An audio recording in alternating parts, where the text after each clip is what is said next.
श्री साई संस्थान employees credit cooperative सोसायटीची पंचवार्षिक निवडणुकीत मोठी रंगत पाहावयास मिळत असून यावर्षी या निवडणुकीत 3 पॅनल आणि प्रत्येकी 17 उमेदवार निवडणूक लढवत आहेत।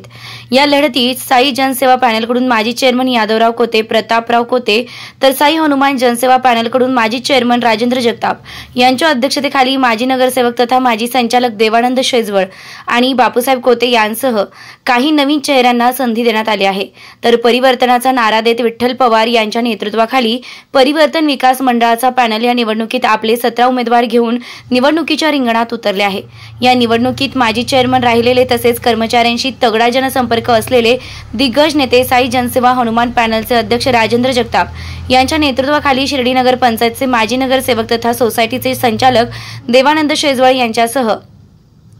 सुशिक्षित उमेदवारांची फळी या पॅनलमध्ये दिसून येत असून देवानंद शेजवळ, पांडुरंग धुमचे, बापूसाहेब कोते, यादवराव कोते, प्रताप कोते, विठ्ठल पवार, राम गागरे आदी उमेदवारांभोवती निवडणुकीची रणधुमाळी सुरू असल्याचं दिसून येत आहे। तर साई जनसेवा पॅनलचे उमेदवार तसेच पॅनलचे नेतृत्व करणारे 2 अनुभवी नेते तथा माजी चेअरमन यादवराव कोते, प्रतापराव कोते हे 15 नवीन उमेदवार घेऊन जोरदार प्रचार करताना दिसून येत असून संस्थान कर्मचाऱ्यांच्या साई संस्थान वेलफेअर संघटनेचे अध्यक्ष अरुण जाधव या निवडणुकीत चर्चेचा चेहरा मानला जात आहे। एकंदरीतच महसूल मंत्री नामदार राधाकृष्ण विखे पाटील, खासदार सुजय विखे पाटील यांच्या नेतृत्वाखाली 2 पॅनल या निवडणुकी रिंगणात उतरले असून दुसरीकडे विठ्ठल पवार यांनी नवीन उमेदवारांना संघटित करून परिवर्तन विकास मंडळाचे कडवे आवाहन उभे केले असल्याचे चित्र या निवडणुकीत दिसत आहे। सध्या जोरदार प्रचार होत असून 11 फेब्रुवारी रोजी मतदार राजा कोणाच्या पारड्यात काय टाकतो आणि कोण या सोसायटी सत्तेवर येणार हे पाहणं मोठं औचित्याचं ठरणार आहे।